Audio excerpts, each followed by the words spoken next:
North Dakota is a very short growing season. When the ground is frozen, we're done. You have a minimal amount of time in the spring and a minimal time in the fall to get planted and then get harvested. It's a long way from growing up, working the family farm in Lisbon, North Dakota, about 900 miles to be exact, to leading one of the fastest growing cities in Indiana. In retrospect, I think I'm probably better at public policy than I would be at growing corn. Fisher's Mayor Scott Fadness has spent more than a decade charting Fisher's course that has turned into an Indiana economic juggernaut through investment, entertainment, and quality of life. Every home should be a haven. IKEA, the wonderful everyday. This is Topgolf. Not just a move, but a movement, making it possible to play anywhere, anytime, both IRL and online. Since opening in 2019, the Yard at Fisher's District has been a hub of entertainment for our community. Fisher's Mayor Scott Fadness, much more up his sleeve, including a $1 billion economic development plan to shepherd the next chapter for the city. He's my guest this week on the Business and Beyond podcast.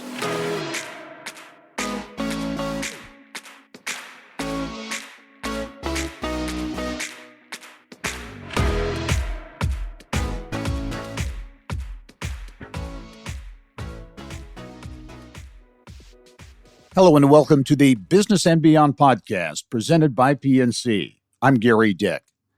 Scott Fadness has led the city of Fishers for 7 years. He's been the driving force behind its transformation into a magnet for business, restaurants, and entertainment venues. Fadness grew up on the family farm in North Dakota, earned a degree from North Dakota State University, and ended up in graduate school at IU in the mid-2000s. He never left Indiana after that. Scott moved to what was then the town of Fishers shortly after his year studying in Bloomington, wound up serving as town manager. Then in 2015, Fishers became a city, and Scott Fadness has served as the first and only mayor ever since. And I am pleased to be joined by a very busy guy, Fishers Mayor Scott Fadness. Mayor, welcome to the podcast. And I should note that the day we are taping this podcast, you, talking of your busy schedule, you actually participated in the beginning of the demolition of what has been Fisher City Hall, right? Yeah, I got a sledgehammer and went over there with my staff and took a few cracks at the old building. Spent 18 years of my career in that building, started as an intern there. So it was bittersweet, but I have to admit there are worse ways to start a Monday than, taking a sledgehammer to a wall. Yeah. And it seems to me that that event, demolishing the City Hall, which isn't that old, really, is really reflective of the growth and the change and the transformation that continues to take place in the city of Fishers. I think you're right. I mean, it is definitely emblematic of just kind of the transformation of our community. I've seen it now in nearly 18 years of work at the city, just the tremendous amount of change that has taken place from a kind of sleepy bedroom community to what is now, 100,000 people and a pretty dynamic, both commercial place, lots of commerce happening there, as well as just kind of the amenities and the quality of life that's starting to take place there. It's really pretty extraordinary. Yeah, you talk about population growth. That's one way to measure it. And I know I pulled some statistics here that I think the Fishers population in 1990, so a little over 30 years ago, was about 7,500. And now it's over, 100,000? And obviously you've gone from a town to a full-fledged city. That's some pretty phenomenal growth. I think for a long time, I think we were one of the fastest growing communities, not only in, Indiana, but in the country. And I think those stats prove it out. What is it about Fishers? I mean, sometimes you get momentum going, you get, one development leads to another, but it just seems like there's been so much development in Fishers. You can point to a number of different areas. The downtown has totally changed and transformed. You've attracted some headquarters. You've attracted restaurant and dining destinations, entertainment with Topgolf, shopping, retail with IKEA. What is there one thing that has led to this continued explosive growth? I think it's perpetual motion. You just rattled off 8 or 9 different kind of industry sectors or different types of development, and we're moving on all fronts. And I think that was kind of partly the key to our success, is just being kind of dogged about building that momentum and maintaining that momentum, and not being afraid of change and doing something different. And I think that's allowed us to be maybe a little bit more creative than the average city, and move a little faster than most would normally do. And, I've been fortunate to have a city council, for the most part, that's been supportive of, attempting these endeavors, and it's, paid off so far. Everyone, change is difficult, no matter what you're talking about. And certainly that's the case with development. I think in cities of all kinds of sizes, there are people that are resistant to change. How much resistance did you get to, some pretty dramatic change there in Fishers? Initially, it was pretty staunch, and you got to work your way through that, and you have to lead your way through that. And then if you prove through performance that your ideas and your ability to execute on those ideas work for the long-term benefit of your community, each new idea and each new change becomes a little bit easier. But, I've been personally sued. I've had people run against me in elections. We've been in the courts many, many times on people fighting these changes. And so there's a degree of perseverance that has to be there, and a commitment, not an arrogant commitment, but kind of a self-assuredness that the vision that you have is the right one, and that you're willing to stomach some of the fear and apprehension and, frankly, flat out anger that comes with change. And we did that. We weathered that storm. And I think nowadays, I hope that people actually embrace the fact that in our community, we're okay with trying new things.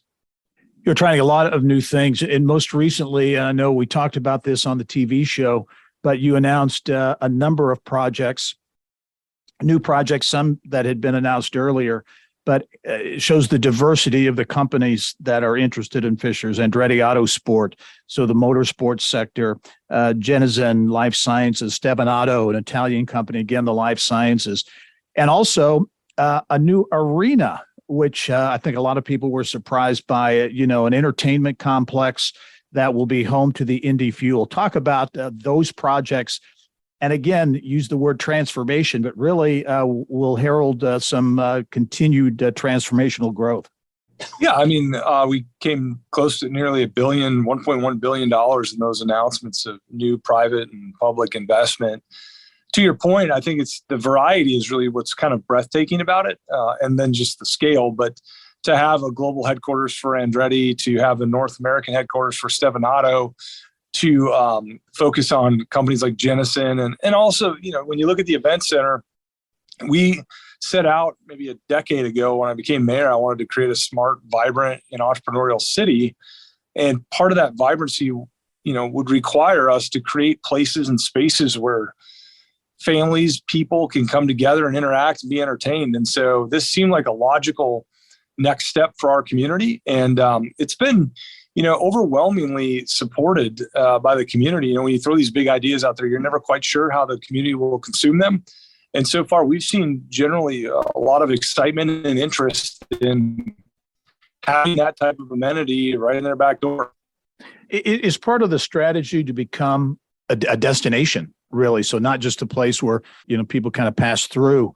But when you look at, again, the entertainment venue, the field house or arena complex you're talking about, the restaurant, the dining options that continue to increase, is part of it becoming a destination? To a point, Gary. I mean, I think my goal is to create just a really dynamic and well-rounded city. And part of that is you have to have elements of it that are attractive to people coming in from outside of your municipal boundaries and spending money. That's always was important. I think if ever aspires to become a tourist destination, I don't think that's really who Fishers is. But we want to develop and grow a really well-rounded city that can sustain itself for the long term. We're about built out. And when we're built out, we got to have a community that continues to be in a very attractive place for people to want to live. And that's really been our focus far more than, trying to put our name on the map across the country for any particular destination. Yeah, I was going to ask you about that. Are you close to kind of maxing out, to being built out, where there's really not a lot more room for growth? projections, I think 130 to 135,000 would probably be our top end. So we're slowing down on residential development. Commercial development, we still have a fair amount to do, but I tell you, I mean, with the recent announcements, these are not small footprints. Stevenato's 30 acres. Andretti is upwards of 90 acres. I mean, these are not small projects that will consume a lot of the ground left in Fishers. And, it'll take them 2 to 3, maybe even 5 years to complete those visions. But we're taking down large chunks of what's remaining of the commercial property. So it won't be long before it'll be difficult to find larger tracts of land left in Fishers to develop on. What's been the biggest challenge that you faced as mayor in kind of leading this growth spurt that has continued on now for multiple years? What's been the biggest challenge? Great to have people knocking on your door and interested in locating there, but what's been the biggest challenge? I think the biggest challenge that I can recall is really twofold. One is getting people bought into why Fishers would be a great place to do business. I remember one time when I first became either town manager or mayor, I don't recall, I wasn't sure what the developer thought of Fishers from an economic development perspective. So I had a breakfast where I brought in real estate investors and developers from all around and brokers. And I asked them, what is your opinion of Fishers? And I was prepared for a negative opinion from some of them. But what I got was actually much worse. It's that they really didn't have an opinion of Fishers. It wasn't a place that they thought about really doing any kind of commercial business. It's just where people lived.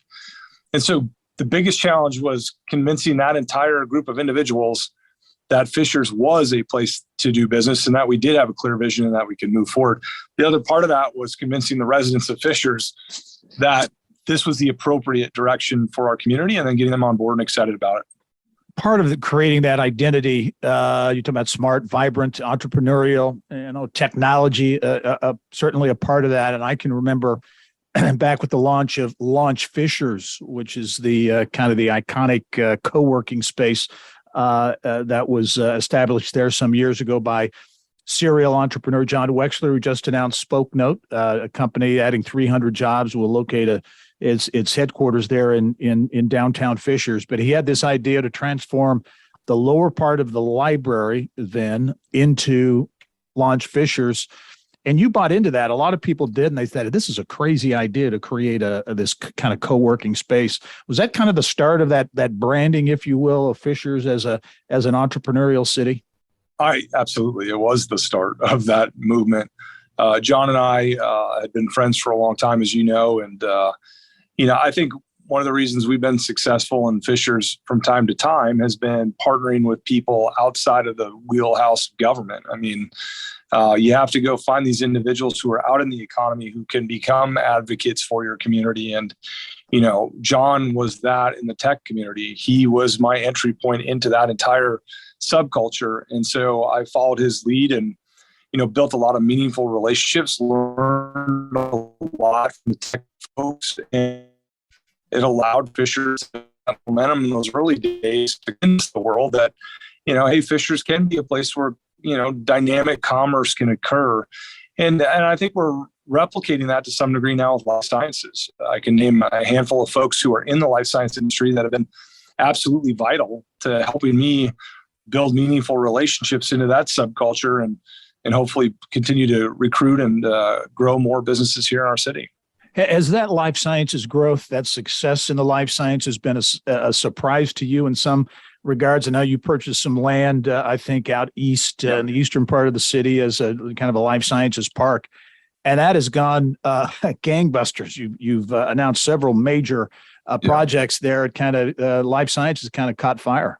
Yeah, I think certainly that pivot or that evolution from being kind of tech and entrepreneurial focused to life science as well was kind of a gut instinct to some degree to say, hey, I think there's a there we can go do this, and we bought 70 acres of land that was not cheap and took a risk. The response and the speed at which we were able to recruit large and dynamic life science companies be interested in Fishers certainly surprised me.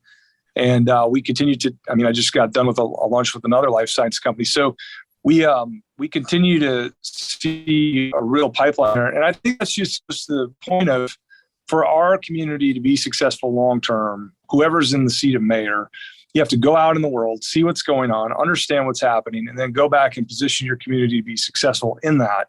And I think that's what we've tried to do with life sciences. We felt like there was an opportunity.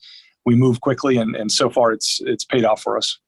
IKEA, the retail giant, certainly created a stir when it selected Fishers for a location. I think that probably happens most places IKEA goes. It creates quite a bit of attention. I know that web traffic on stories that we posted covering that were some of the most frequent and clicked on stories that we had at the time. What has IKEA meant to Fishers? I don't know, for maybe several aspects, maybe more people coming through the community, but also just to say you're a community that has an IKEA. Does that help with development? I think it's affirmative to the brand of the community that you're trying to move forward with. And so that was certainly helpful that we were an IKEA quality community, so to speak. You know, it's funny about that particular project, and it was high profile, but we really didn't go recruit IKEA. I get this all the time. People ask me, how did you land IKEA? Well, IKEA is a very sophisticated retailer. They knew exactly where they wanted to go. All I needed to do was make sure we didn't screw it up. But what IKEA did do is they have a development pattern. There are other really quality venues that follow IKEAs around. So Top Golf, for instance, Top Golf ends up landing here because they like to be in the near proximity to an IKEA. And then you look at like Shake Shack and some of these other developments in the Yard that came along. I think all of those kind of dovetailed off of the momentum that IKEA brought to the table. Well, you're not done with development on that retail side and that entertainment side with these recent announcements with the arena and the Fishers District expansion. What kind of future development can we expect? In Fishers? I think, honestly, we're at a point now with what we've put together over there from a development standpoint. By over there, I mean by the Yard or the district, so to speak. I think residents and the region should expect the best-in-class retailers from around the country to locate there. So we're talking to retailers right now that are the hottest ticket out there, really anywhere in the country. And we're trying to recruit them to be a part of this next phase of the district. And that's just really a testament to the success of the initial district and really just that whole area around it. So I'm really excited, frankly, not only to see the arena come to fruition, but to be able to start announcing some of these tenants that I think will call that area home. I think will be excitement for the next 12 to 24 months, frankly, as we roll those out.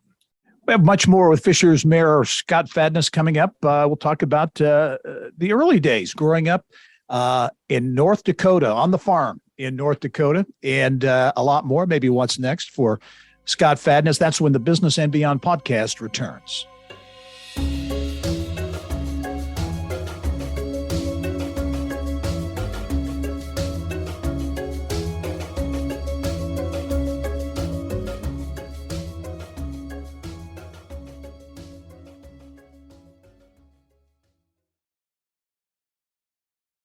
This is Alex Brown. Get caught up on the state's top business news every business day with Inside Indiana Business Radio on demand. This twice-daily podcast features our statewide Inside Indiana Business Radio reports with additional bonus content that you can listen to anytime, anywhere. You can listen now on the podcast page at InsideIndianaBusiness.com or subscribe for free on Apple Podcasts, Spotify, or wherever you get your podcasts. Welcome back to the Business and Beyond podcast presented by PNC. My guest this week is Fishers Mayor Scott Fadness. And Mayor, you're certainly entrenched here in central Indiana in Fishers, but it all started for you out on the farm, right, in North Dakota. Talk about growing up in North Dakota. Yeah, I think that's a common misperception probably about me because I've been fortunate enough to be the leader of a very fast-growing city here in Indiana. So I think people assume I'm a city kid, but I actually grew up about as remote as they come. Grew up outside of a little town called Lisbon, North Dakota. I was 14 miles outside of that town. I grew up third generation farm kid and loved it. I mean, all I ever wanted to do was be a farmer. So I actually feel more at home in the countryside on a tractor probably than I do in a big city. But when I was about 16, the bank actually took our farm away, and that opportunity went away to become a farmer. And so really ended up going to college and found my way down to IU SPIA for graduate school. And that's kind of how I got started here in Indiana. But initially, you kind of anticipated you'd continue on farming. What was that whole experience like with the farm going away and that option going away? It was difficult, to say the least, because farming, anyone who's ever been around a farm, it's a lifestyle. It's more than just a job. It was something that I had the opportunity to work with my father and my grandfather on for many, many years. It was difficult. In retrospect, I think I'm probably better at public policy than I would be at growing corn. So maybe it was divine intervention that I didn't end up being a farmer. But I still, every fall, I can tell you, when it's harvest season, which it is right now, my heart is out in a farm field. At sunset, there's like no place better to be than out in a farm field during harvest season. I think any kid that grew up on the farm would attest to that. But you move on, and life has funny curveballs that are thrown at you, and I ended up here. Hey, tell me about that, because farming, I think, as much as any business industry or whatever you call it, instills hard work and that work ethic. You either got it or you got to get it to be in farming. Talk about life lessons or lessons learned as you grew up on the farm in North Dakota. It gets pretty cold out there, doesn't it? It gets real cold. I've seen 45 below many a times. There is no better place to grow up, in my opinion, and instill the type of values you need to be successful in life than like growing up on a farm.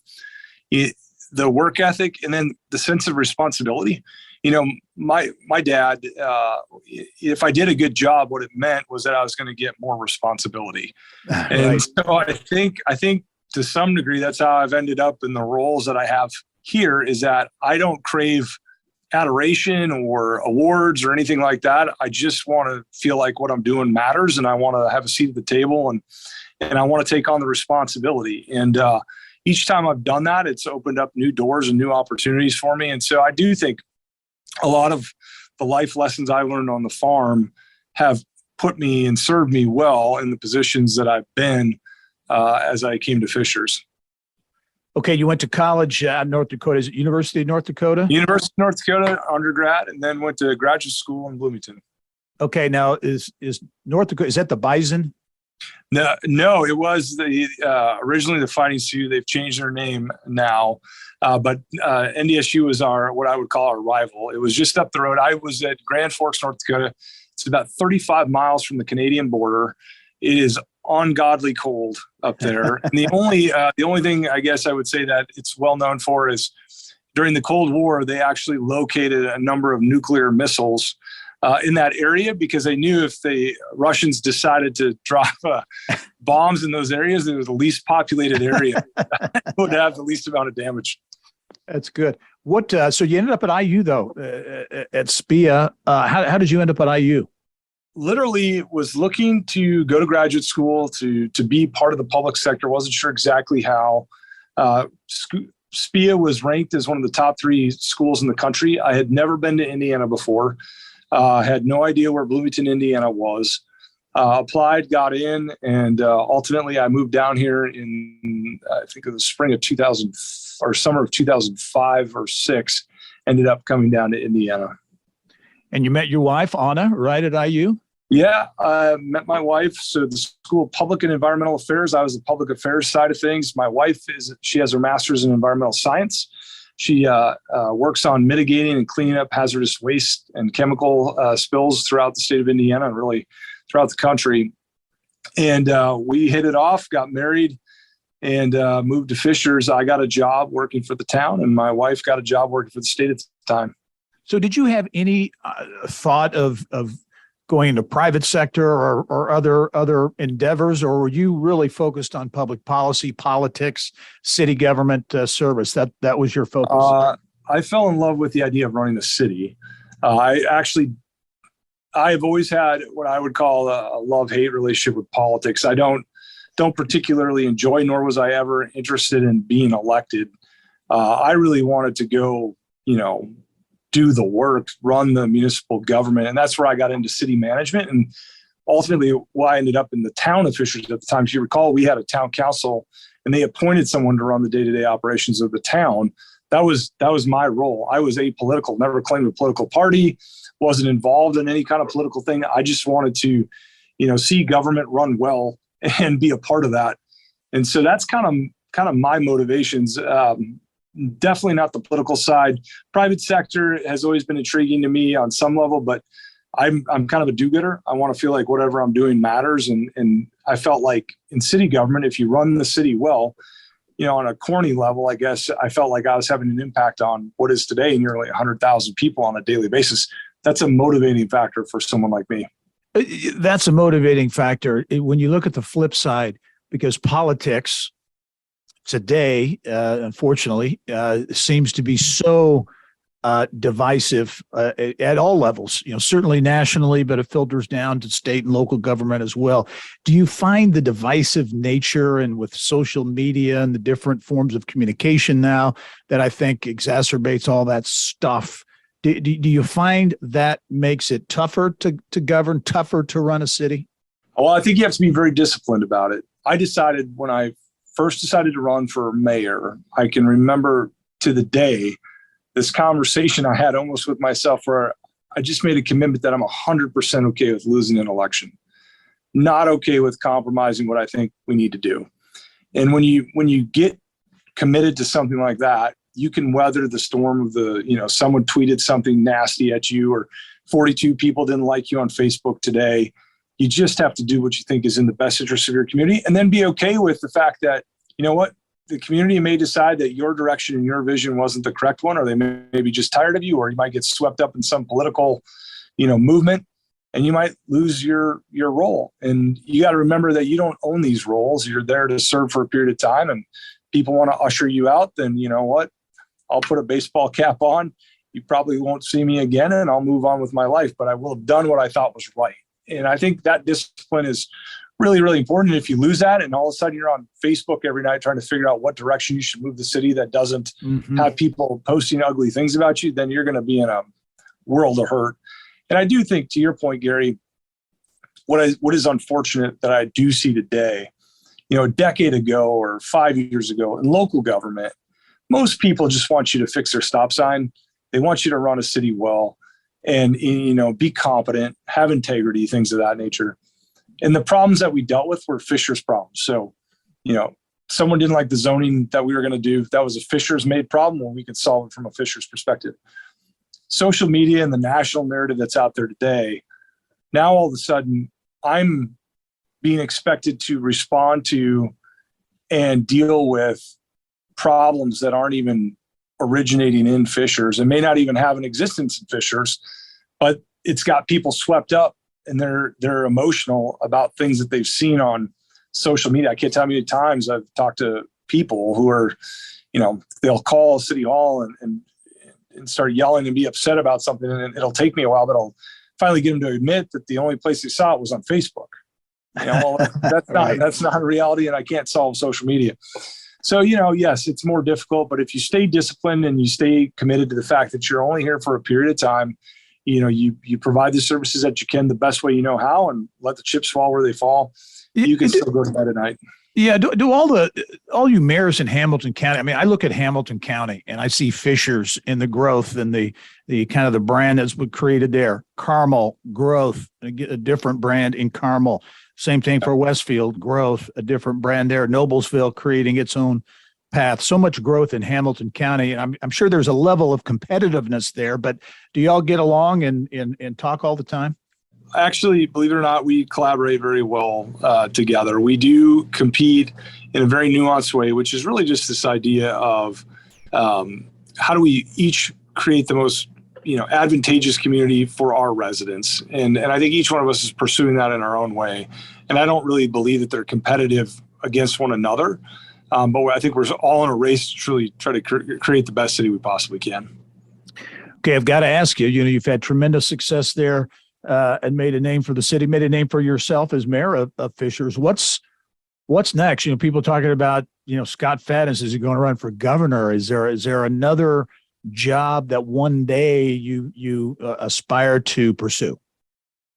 Well, I think it goes back to our earlier conversation. I have a love-hate relationship with politics.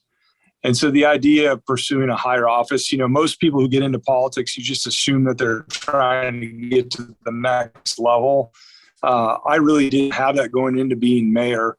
I am really passionate about a lot of ideas that I have for Central Indiana and the state as large. I mean, I love public policy, so I like getting in those discussions. But, for me to sit around and spend all my time focused on, I want to get to this job, I don't find that productive. So, the short answer to your question is I don't know. I really don't at this point. I love what I'm doing right now. And if that means I just end up being mayor and then move on to the private sector, then so be it. If there's other opportunities that open up, I'll evaluate those. But, you mentioned earlier as well, this is a very unusual political time. It's a very difficult political time. And I don't know that, you have to be very self-aware about who you are and whether that's a good fit for the time. And, I'm very cognizant of the fact that I'm a pretty pragmatic guy. I'm not very ideological. I just want to solve problems and move on. And I'm not sure that that's the right fit in the political environment that we find ourselves in today. Mayor Scott Fadness, the city of Fishers. Mayor, so much going on there, and I know you've got more on your plate, and you're keeping us busy covering it, and the news media in Central Indiana, around the state, covering all of the growth and development in Fishers. Really appreciate you taking the time to join us on the podcast this week, and look forward to seeing you soon. Thanks, Gary. And thank you for joining us on this edition of the Business and Beyond podcast, presented by PNC. It is a weekly conversation with achievers in business, sports, entertainment, and beyond. And you can download it and all of our episodes and get Indiana business news 24/7. All you have to do is go to InsideIndianaBusiness.com. I'm Gary Dick. Thanks for joining us. We'll see you next time.